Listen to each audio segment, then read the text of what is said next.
While browsing online, I accidentally discovered my husband's hidden forum profile. The shock nearly knocked the wind out of me when I saw his latest thread, leaving my disgusting wife. Every insult, every complaint about me was there, exposed to strangers, making me question everything about our marriage and the life we built together. You know, sometimes you think you know someone, truly know them, and then your entire world just shatters into a million pieces. Because one Monday, I stumbled onto my husband's secret life, a life he'd been meticulously building to steal my children and vanish forever. My husband, Jerome, had been acting so off for months, practically glued to his phone, working late, even taking the kids on these daddy days, where they'd come back with new clothes and documents I never even saw. So, last Monday, when my laptop crashed and I had to borrow his, I wasn't really looking for anything specific. But then I saw it, an open browser tab to this weird forum, kinda like Reddit. Jerome always claimed he didn't get social media, but there he was, logged in with a username I instantly recognized, his old gaming handle from back when we first met. And the post that was staring back at me? It made my blood absolutely freeze. Leaving my disgusting wife. My stomach dropped, my vision swam. I thought I was hallucinating. But as I scrolled through his post history, it got worse. So much worse. Dozens of comments and posts, stretching back 2 full years, detailing his elaborate escape plan. Every single step, laid out like a twisted blueprint of betrayal. The most recent one even had photos of a school in Belgrade, Serbia. Our children, Timothy, who's 8, and Emma, only 5, were apparently already enrolled there for next semester. He wrote about how I was a terrible mother. How he'd flat out lied to embassy officials, claiming I was abusive, just to speed up emergency travel documents. And the absolute gut punch? He planned to disappear with our children forever next month, right during my sister Catherine's destination wedding. He knew I was maid of honor. He knew I couldn't possibly miss it. That was his window. The post included everything. Flight information, the apartment location, even how he'd already shipped boxes of their favorite toys, disguised as business materials. And the comments, God, the comments. People were congratulating him, offering advice on covering his tracks, warning him about international custody battles. One username kept popping up again and again, offering constant support. I just kept reading, sickened to my core but utterly unable to stop. Jerome had written about how he and this someone had reconnected 2 years ago and had been planning this whole thing together. She'd apparently moved to Belgrade last year, getting everything ready. His latest comment even mentioned how they already had schools picked out, how she was learning Serbian, how she'd be a real mother to my children. I sat there for hours, my hands shaking so badly I kept having to retype my password just to email myself over 200 screenshots. Every single piece of his monstrous plan. I found references to bank accounts, job arrangements in Belgrade. He'd thought of everything. He'd left no stone unturned in his quest to destroy my life. That night, when Jerome came home, I nearly broke. He just walked in, kissed my cheek, asked about dinner, and played with the kids like nothing was wrong. Like he wasn't planning to steal them away forever in just 3 short weeks. I watched him help Emma with her homework, saw him periodically texting someone, that woman, I presumed. I forced a smile when he suggested we watch a movie together, while inside, I was shattered into a million pieces, bleeding out on the living room floor. The very next morning, I called in sick to work the moment he left. My own investigation began. In his home office closet, behind a set of golf clubs he literally never uses, I found a locked metal box. The key? Taped under his desk drawer. Not very creative, Jerome. Inside, it was a treasure trove of my worst nightmares. Serbian language books, copies of the kids' birth certificates, a folder labeled Property Belgrade with photos of an apartment. And beneath all that, a small notebook. It had a complete, horrifying timeline. Meetings with his Serbian contact on March 7th, bank transfer confirmation from April 12th, school enrollment finalized on May 22nd. And finally, circled multiple times, underlined and highlighted, departure, June 17th. The second day of Catherine's 3-day wedding celebration. I called Dorothy, who works at our bank. She couldn't give me details, but her careful, hesitant silence when I asked about any large transfers told me absolutely everything I needed to know. Then I checked our joint savings. Almost entirely depleted. Just enough left so I wouldn't immediately notice during regular bill payments. For the next week, I maintained perfect normalcy. I talked about Catherine's wedding details with forced enthusiasm. I even packed the kids' bags for their summer camp orientation weekend, which I now knew was actually a practice run for Jerome, so he could see how much luggage he could manage alone with 2 children through an airport. Last night, I found emails between Jerome and the Belgrade school principal. The principal congratulated him on his upcoming move and mentioned they were excited to welcome the children of a single father starting fresh. Single father. He'd been telling everyone I was already out of the picture. I've spent the last week piecing together his elaborate plan, all while pretending everything is normal. Listening to him tell me he loves me before bed, knowing he's been calculating exactly how to destroy me. Watching him with our children, realizing each bedtime story might be one of the last I'd ever hear him read to them if his plan succeeded. This morning, I overheard him on the phone discussing Catherine's wedding. How perfect the timing was since I'd be distracted with bridesmaid duties. And how he'd already arranged for a rental car at the resort to take them to the airport, 3 hours away. How I wouldn't even notice they were gone until at least the reception. That was it. I decided what I needed to do. Not just any plan, but something that would utterly destroy his entire carefully constructed future. So, I'm sitting in my car typing this out. I wasn't going to update so soon, but holy hell, the past 24 hours have been wild, and I just need to get this out somewhere. Thank you for all the comments on my last post, you guys. After I found Jerome's detailed escape plans on that expatriate forum, where he'd been openly posting about moving 400k to Serbia and planning to kidnap our children during my sister's wedding, I knew I had to be smart. Not emotional, not confrontational. Just smart and methodical, exactly like he had been for 2 goddamn years planning behind my back. First thing I did? I contacted 3 lawyers. Not 1, 3, because I knew I needed someone who specialized in international custody cases and financial fraud. The first 2 basically shrugged and said, that's rough, but international cases are complicated. But the third one, Albert, he actually listened. When I showed him the screenshots of Jerome's posts, detailing the bank transfers, the photos of the Belgrade apartment, the school enrollment, and especially the part where he admitted lying to embassy officials about me being abusive, Albert literally stopped taking notes. He just looked at me and said he needed to make some calls. Right there in his office, he contacted a colleague who specialized in international parental kidnapping cases. He also immediately filed an emergency ex parte motion to freeze our remaining assets and get a temporary emergency custody order. What I didn't expect was Albert telling me I needed to act immediately regarding the money, not wait for court orders. He said once money leaves the country, it becomes nearly impossible to recover. So he advised me, scared as I was, to transfer whatever was left in our joint accounts into a new account, only in my name. It felt wrong, it felt terrifying, but I did it. I moved the remaining $32,680 from our joint accounts to a new one at a different bank. Then came the hardest part. Maintaining the act with Jerome. Pretending everything was normal while he talked about Catherine's wedding and how excited he was for our family vacation afterward, which I now knew was code for kidnapping the children to Serbia. Watching him pack summer clothes for the kids, knowing they were actually their permanent wardrobe for their new life. I almost lost it when Emma showed me a bracelet Daddy bought me for our special trip. It had her name engraved in both English and Cyrillic. She was so excited about it, and I had to smile and say it was beautiful while my heart felt like it was being ripped out. The next day, I met with Albert again. He had news. The emergency custody order was granted. That was just the first step. We also filed to have Jerome's passport and the children's passports flagged by border control. Albert explained this would trigger an alert if he tried to leave the country with them. But here's where things got complicated. We couldn't just take the kids' passports because Jerome would notice, and it would tip him off.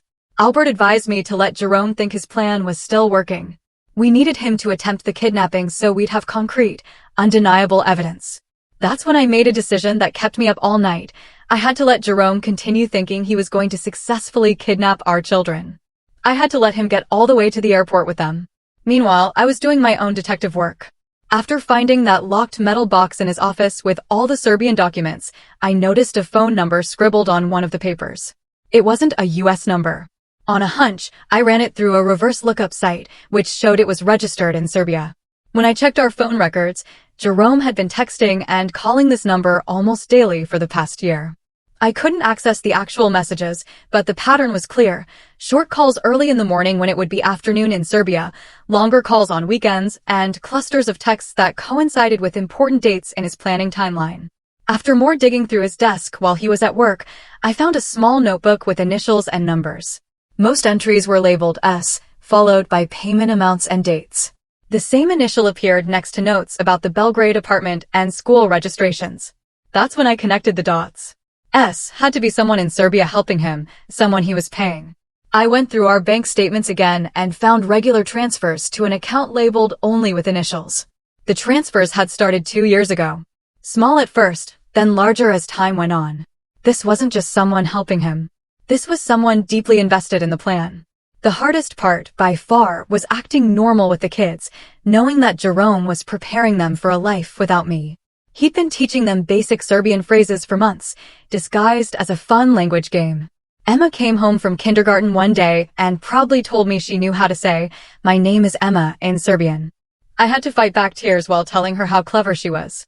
Then yesterday, everything accelerated. Jerome came home and announced he needed to take the kids for passport photos. Claimed they needed renewed passports for future travel. I knew he was actually getting final documentation ready for their escape during Catherine's wedding. I smiled and said, of course, while texting Albert under the table. After they left, I finally did something I'd been avoiding. I called Catherine. My sister deserved to know her wedding was being used as cover for an international kidnapping scheme. I swore her to secrecy and told her everything. She was furious, not about her wedding being ruined, but about Jerome planning to steal her niece and nephew. She immediately offered to change wedding details to throw off his plan, but Albert had advised against tipping Jerome off in any way. When Jerome returned with the kids, he was practically glowing with confidence. He even suggested we have a special family dinner and took us all out for ice cream afterward.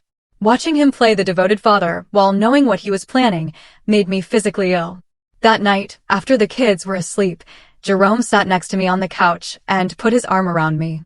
He started talking about Catherine's wedding, how beautiful it would be, how he'd handle the kids during the ceremony so I could focus on my maid of honor duties. He was using our last weeks together to manipulate me into thinking he was being supportive. I almost threw up right there, but instead, I leaned against him and played along. I even suggested he pack the kids' favorite toys for the wedding trip, knowing he'd already secretly shipped most of them to Belgrade. He kissed my forehead and said, "You always think of everything," with such false sincerity, I wanted to scream. This morning, I woke up to a notification from my banking app. Jerome had tried to access our joint account remotely and discovered the money was gone. Within minutes, my phone exploded with texts from him, asking about the account. I didn't respond. 30 minutes later, he stormed into the house. He'd left early for work. His face was bright red. He demanded to know what happened to our money. I pretended confusion, said I thought we'd been spending a lot lately. He kept pushing, getting angrier, saying he needed that money for something important. I finally looked him straight in the eyes and asked what could be so important that he needed $30,000 without discussing it with me first. He stammered. Actually stammered like a guilty child, then switched tactics, saying he was planning a surprise for after Catherine's wedding. That's when I almost broke character. This man was lying to my face so convincingly that if I hadn't seen his plans, I might have believed him, might have apologized and transferred the money back, falling right into his trap. Instead, I said I'd had to pay some unexpected bills and we could discuss the finances later. He seemed to calm down, but I could see the panic in his eyes. His perfect plan was showing cracks. After he left again, I got a call from Albert. The judge had approved our request to flag the passports and put a temporary travel restriction on the children. Albert also said we had a hearing scheduled for next week, but the immediate protections were in place. And then, the most chilling development, I decided to go through Jerome's laptop again while he was out. This time, I found a folder of encrypted files that he hadn't properly secured. Inside were months of email exchanges with someone using only initials in the address. The emails confirmed everything. This person had been helping Jerome set up his new life in Belgrade. They discussed school options for the kids, apartment furnishings, even how to explain to the children why mommy wouldn't be coming with them. I kept reading, feeling sicker with each email. Then I found it, a document titled Timeline Final, with every single detail of his escape plan. It had been updated just yesterday. The most terrifying part? He'd moved up the date. He wasn't waiting for Catherine's wedding anymore. The new departure date was in 3 days. The emails also revealed why. He'd gotten nervous about the money being gone from our account. He thought I might be suspicious and didn't want to risk waiting. His contact in Belgrade had wired him emergency funds to purchase the tickets for their new departure date. I took screenshots of everything and sent them to Albert.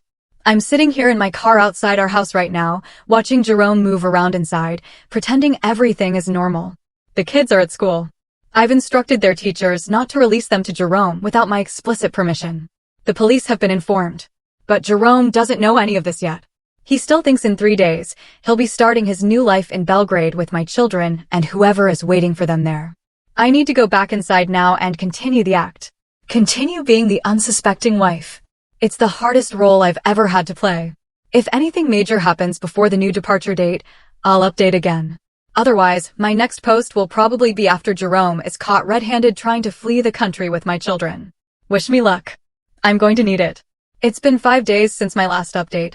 5 agonizing days of living with a man who's becoming increasingly desperate as his plan falls apart piece by piece. 5 days of pretending I don't know he's planning to kidnap our children. 5 days of sleeping next to someone who has spent 2 years planning to utterly destroy me. The day after Jerome discovered the money was gone from our joint account, he came home with flowers and my favorite takeout. Acting all sweet and concerned about how stressed I seemed about Catherine's wedding, he sat across from me at dinner, asking if everything was okay, while checking his phone every few minutes, presumably updating his contact in Serbia about the money situation. I smiled and thanked him for being so thoughtful while fighting the urge to throw the food in his face. Instead, I played the role perfectly. I complained about Catherine being a bridezilla she's not. I showed him the maid of honor speech I was working on. I asked his opinion on which shoes to pack for the wedding, all while knowing he was planning to be on a plane to Serbia with our children while I was giving that speech. After dinner, he suggested we reconnect and led me to the bedroom. I almost couldn't go through with it. The thought of being intimate with someone plotting against me made my skin crawl. But Albert had warned me not to change my behavior in any way. So, I went through the motions, feeling nothing but disgust as Jerome kissed me and whispered how much he loved me. Afterwards, he fell asleep quickly, while I lay awake, silently crying and staring at the ceiling. The next morning, Jerome announced he needed to take the kids shopping for wedding clothes. I knew this was his cover for buying them travel outfits. I smiled and said it was a great idea, then casually mentioned I'd come along. You should have seen his face, complete panic for a split second before he recovered. He made up some excuse about wanting it to be a daddy surprise, but I insisted. Said it would be fun for all of us to go together. In the store, I watched him select practical, layerable clothes, exactly what you'd want for international travel. When I suggested a fancy little dress for Emma that would be perfect for the wedding, but completely impractical for travel, he got visibly annoyed. Kept pushing for comfortable options instead. I pretended not to notice and bought the fancy dress anyway, saying Catherine would love seeing Emma in it. That night, after the kids were asleep, I carefully searched Jerome's office again. In a hidden compartment of his desk drawer, which I only found because I literally took the drawer out completely, I discovered a prepaid phone I'd never seen before. The text messages were mostly in a foreign language. Serbian, I assumed. I couldn't read them, but I could see the dates and times matched up with when Jerome would disappear to take work calls. I used my phone to photograph everything, making sure to put it back exactly as I found it. Then I sent the photos to Albert, who said he'd get them translated. The next day, Albert called with disturbing news. The messages had been translated, and they confirmed our worst fears. Jerome and his contact in Serbia had been making final arrangements for his arrival with the children. They discussed meeting points, temporary lodging before moving to the permanent apartment, and even plans to eliminate all traces of their previous life, which I took to mean destroying their American identity documents once they were safely in Serbia. Most chilling was the casual way they discussed me as an obstacle to be overcome, not a person, not the mother of his children. In one message, Jerome wrote that he'd taken care of the bank issue and his contacts shouldn't worry. He was still planning to leave in 2 days, despite the missing money. Albert advised me to be extra vigilant. He'd arranged for plainclothes officers to monitor our house, but I needed to ensure Jerome was never alone with both children at once. If he managed to get them into a car without me, he might make a run for it before the planned departure date. That day was the hardest yet. Jerome suggested he take the kids to the park while I relaxed and finished wedding preparations. I knew he was testing whether I would let them out of my sight. I casually said I'd come too. Needed the fresh air. His jaw tightened, but he agreed. At the park, Jerome was on his phone constantly. I pretended to be focused on Emma playing, but watched him from behind my sunglasses. He was texting rapidly, occasionally taking photos of the kids and sending them to someone. At one point, he walked away to make a call, speaking quietly and glancing over at us repeatedly. When we got home, I put the kids down for quiet time and went to check the mail, actually, to update Albert. While outside, I noticed Jerome watching me through the window, phone in hand. He was reporting my movements to someone. The realization that I was being watched in my own home by my husband sent chills down my spine. That night, Jerome suggested we pack for Catherine's wedding early since we were both so busy. I agreed enthusiastically. I watched him pack the kids' suitcases with way too many clothes for a 3-day wedding, enough for weeks or even months. He was so focused on his task that he didn't notice me taking pictures of the packed bags when he went to the bathroom. After the kids were asleep, Jerome said he needed to finish some work and disappeared into his office. I used this opportunity to check his laptop again. He'd become more careful. Most files were now password protected, but he'd forgotten about the browser history on our shared tablet. I found searches for last-minute flights to various cities, not just Belgrade, but Vienna, Budapest, and Zagreb. He was looking for alternative routes. I forwarded everything to Albert, who confirmed our surveillance was in place. Police were prepared to intervene the moment Jerome attempted to leave with the children.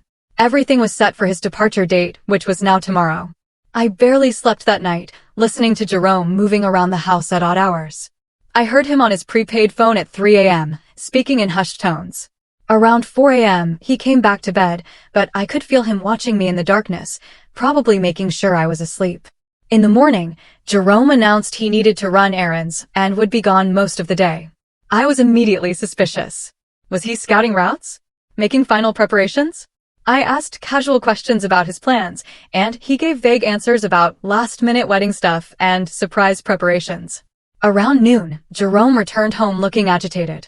He claimed the errands had taken longer than expected. I noticed he'd bought new luggage, compact, lightweight cases, perfect for international travel. He said they were for future family vacations, and stored them in the garage. That afternoon, the school called. Someone claiming to be Jerome's brother had tried to pick up the kids early, saying there was a family emergency. Thankfully, the school followed protocol and called me to verify, which I obviously couldn't. Jerome is an only child. There is no brother. I called Albert immediately, who contacted the police. They arrived at the school within minutes, but the man was already gone. The school security camera captured images of him, a stranger I'd never seen before. When Jerome came home from work, I didn't mention the school incident. Instead, I watched him closely, looking for signs he knew his accomplice had failed. He seemed tense, but not panicked, checking his phone frequently, but maintaining his act of normalcy. He even helped Timothy with homework and read Emma a bedtime story. That night, Jerome was unusually attentive with the kids, helping with homework, playing their favorite games, letting them stay up late. He was saying goodbye without them knowing it. He even got emotional during bedtime stories, his voice cracking as he read Emma's favorite book. If I hadn't known what he was planning, I might have found it touching. Once the kids were asleep, Jerome suggested we have a glass of wine on the porch, something we hadn't done in months. As we sat there, he started reminiscing about when we first met, our early days together. He asked if I remembered our first apartment, our first vacation. It was surreal. This man, taking a nostalgic tour through our relationship the night before he planned to destroy it forever. I played along, sharing memories and smiling at his stories while my heart hammered in my chest. As we headed to bed, Jerome hugged me tightly and whispered that he was so lucky to have me. I wanted to scream, to push him away, to confront him with everything I knew. Instead, I hugged him back and said I felt the same, the ultimate performance of my life. I must have dozed off eventually, because I woke to Jerome moving quietly around the bedroom at 5 a.m., getting dressed in the dark. Our flight to Catherine's wedding wasn't until 4 p.m. His escape flight must be early morning. I pretended to be asleep as he leaned over and kissed my forehead before leaving the room. I heard him go into the kids' rooms next, presumably to get them ready without waking me. That was his first mistake. Why would he get the children up at 5 a.m. for an afternoon flight? I waited until I heard him in Timothy's room, then silently texted Albert, "It's happening now." Within seconds, Albert confirmed police were on standby. He told me to stay calm and let Jerome continue with his plan. I lay there listening to Jerome quietly waking the children, telling them they needed to be very quiet because mommy is sleeping and we're going to surprise her. I heard Emma's confused little voice asking why they had to leave so early. Jerome hushed her, saying it was a special adventure.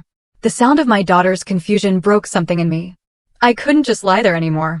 I got up and walked down the hall to find Jerome zipping up the kids' wedding suitcases while they sat groggy on Timothy's bed, already in their travel clothes. I stood in the doorway and asked, in the calmest voice I could manage, "What is going on?" Jerome froze. Like a deer in headlights. The look on his face, I'll never forget it. Pure panic. He recovered quickly, though, saying he was getting a head start on packing for Catherine's wedding. At 5 a.m., with the kids already dressed, with their passports in his pocket, I could see the edge of them. I asked why the kids were already dressed. Jerome stammered something about taking them for a special breakfast before we had to get ready for the wedding. Timothy, still half asleep, innocently said, "Daddy told us we're going on an airplane today to see his friend." Jerome's face went white. He shushed Timothy and told him not to ruin the surprise, then turned to me with the most forced smile I've ever seen and said he'd planned a special pre-wedding excursion for the kids while I finished my maid of honor duties. I pretended to be confused, but not suspicious. Asked innocent questions about this sudden plan. Jerome grew increasingly agitated, checking his watch repeatedly. He finally said they needed to go or they'd be late for their reservation. He tried to usher the kids past me toward the door. I stood my ground and said I didn't understand why they needed suitcases for breakfast. He grabbed the kids' hands and said they were leaving right now. That's when I took out my phone and showed him I'd been recording our entire conversation. I told him I knew everything. The expatriate forum posts, the money transfers, his contact in Serbia. His face went through a series of emotions, shock, rage, then something truly frightening, cold determination. He lunged for my phone, but I stepped back. I told him police were already at the airport waiting for him. I told him his passport had been flagged. I told him there was no way he was taking my children anywhere. He suddenly switched tactics completely, telling the kids to go back to their room for a minute. Once they were gone, he turned to me with tears in his eyes, claiming it was all a misunderstanding, that he'd been planning a surprise vacation, not a permanent move, that his Serbian contact was just a friend, helping with arrangements, that the forum posts were fiction, creative writing exercises. The lies poured out of him so smoothly, so convincingly, that for a split second, I almost doubted myself. Almost wondered if I'd misunderstood everything. That's how good he was at manipulation.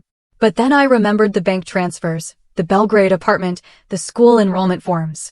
2 years of meticulous planning exposed in his own words. I told him it was over, that I had everything documented, that the only choice he had now was whether to leave peacefully or be arrested in front of our children. He hissed that I had ruined everything, that the children would have been better off without me, that his contact would have been a real parent to them. I stood my ground as he grabbed his keys and stormed toward the door. As he reached for the handle, I said one last thing, that the police were monitoring all airports and borders, that he would be arrested the moment he tried to leave the country. I immediately called Albert, who confirmed police were monitoring both Jerome and all transportation hubs. I'm with the kids now waiting. Police are looking for Jerome, who apparently drove straight past the nearest airport. His phone is turned off. Somehow, despite all our preparations, Jerome still has one last card to play, and I have no idea what it is. I'll update when I can. For now, I'm holding my children tight and waiting for news about where Jerome is headed. I've been trying to write this update for days, but everything has been absolute chaos. First, thank you to everyone who sent supportive messages after my last post. It's been a nightmare, but knowing thousands of internet strangers were rooting for me and my kids honestly helped more than you know. So, where did I leave off? Jerome had fled after I confronted him, abandoning his car at a train station. His cryptic words about having contingency plans kept replaying in my head as I sat with the kids, jumping at every noise, waiting for news. Albert called to tell me police were tracking Jerome's movements, and he advised me to take the kids somewhere safe just in case Jerome doubled back.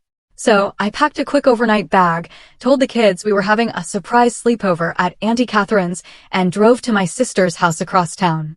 Timothy kept asking where Daddy was, and I had no idea what to tell him. How do you explain to an 8-year-old that his father was trying to kidnap him? Around noon, Albert called with an update. Police had reviewed the train station security footage and confirmed Jerome had boarded a train, but not to the airport, to a bus station near the state line. Apparently, he had a backup plan I hadn't discovered. They found footage of him purchasing a ticket to a city 3 hours away where there was a smaller regional airport with flights to Canada. That's when it clicked. Canada wasn't his final destination. It was another waypoint. From Canada, he could fly to numerous countries with fewer questions. The contingency plan comment made sense now. He deliberately left evidence of the Serbia plan, knowing I might find it, while keeping his real escape route hidden. I felt sick realizing how calculated he'd been. How many layers of planning he'd put into stealing our children. Waiting was excruciating. Catherine tried to keep me distracted, but my mind was racing with worst-case scenarios. What if Jerome had yet another backup plan? What if the police missed him? What if he somehow managed to get the kids later? Around 4 p.m., Albert called again. Regional airport security had identified Jerome checking in for a flight to Toronto. He was traveling alone, obviously unable to bring the kids with him after being caught that morning. Police were moving in to apprehend him before he boarded. I sat at Catherine's kitchen table, clutching my phone and waiting for news. 30 minutes later, Albert confirmed Jerome had been arrested at the gate. When officers approached, he initially tried to run, then attempted to claim it was all a misunderstanding. He was just taking a business trip. But the one-way ticket, combined with all our evidence, was damning.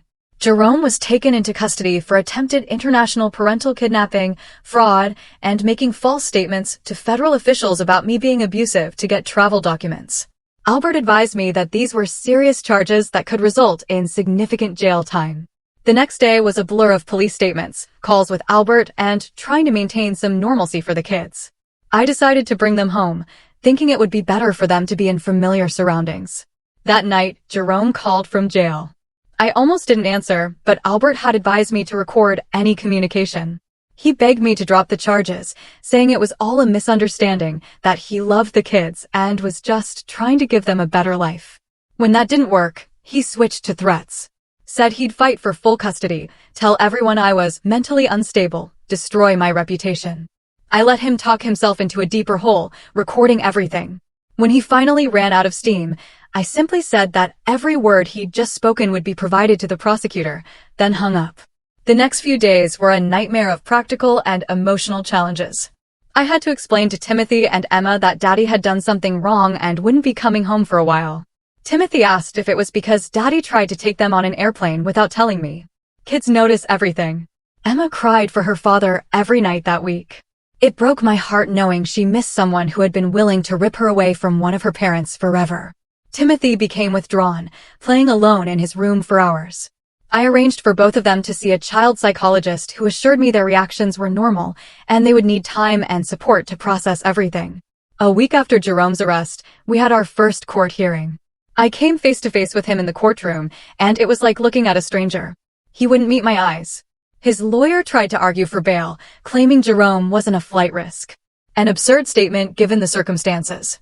The judge denied bail, citing the obvious flight risk and the seriousness of the charges. After the hearing, Jerome's parents approached me in the hallway. They'd flown in from Florida after hearing about his arrest. I'd always had a decent relationship with them, but they seemed confused and hostile. It became clear Jerome had been feeding them the same lies he told his Serbian contact, that I was abusive, unstable, a terrible mother. They actually believed their son was the victim. I showed them the screenshots from Jerome's forum posts right there in the courthouse hallway. Watched their faces crumple as they scrolled through 2 years of their son's detailed plans to kidnap his children, the lies about me, the money transfers, all of it. During the investigation, police finally identified Jerome's Serbian contact through the international phone records and money transfers. It wasn't just some random helper. It was his ex-girlfriend from college, someone he dated before we even met. She had moved to Serbia 2 years ago for a job, precisely when Jerome started his planning. They'd reconnected and apparently rekindled their relationship, with her becoming an active participant in the kidnapping scheme. This woman, this stranger, had been preparing to become my children's new mother figure. She'd been helping Jerome set up their new life, enrolling them in schools, furnishing their apartment, even learning Serbian phrases to teach them, all while knowing he was planning to steal them from me. The preliminary hearing was set for the following month, but Albert called 2 weeks later with news. Jerome wanted to make a deal. The evidence against him was overwhelming, and his lawyer had advised him to plead guilty to reduce charges rather than face the maximum penalties at trial. The prosecutor offered a deal. Jerome would plead guilty to attempted international parental kidnapping and fraud, serve a minimum of 6 years in federal prison, forfeit all parental rights, and repay the money he transferred overseas. In exchange, they'd drop some of the lesser charges. I agreed to the deal, not out of mercy, but because it guaranteed Jerome would be out of our lives for years, and the children wouldn't have to testify or be further traumatized by a lengthy trial. Authorities also investigated his ex-girlfriend in Serbia, but the legal complexities of international prosecution made it difficult to charge her directly. However, with Jerome's plea deal, including full cooperation, she was now on international watch lists and her visa status in Serbia was under review. The day Jerome took the plea deal, I sat in the courtroom watching the man I had loved, the father of my children, acknowledge his crimes in a flat, emotionless voice. When asked if he understood he was giving up his parental rights, he simply nodded and said yes. No tears, no last-minute declarations of love for his children. Nothing. Outside the courthouse, Albert explained what would happen next. Jerome would be transferred to a federal prison. The paperwork terminating his parental rights would be processed. The divorce would be finalized within months. We would begin the long process of recovering the money he'd hidden abroad, though Albert warned me not to expect all of it back. That night, I sat on my porch alone after the kids were asleep, trying to process everything. The man I'd built a life with had spent years systematically planning to destroy me. The future I thought we had was built on lies. The father my children adored had been willing to traumatize them forever just to hurt me. I cried until there were no tears left. Not for Jerome, but for what might have been, for the family we could have been if he'd been the person I thought he was.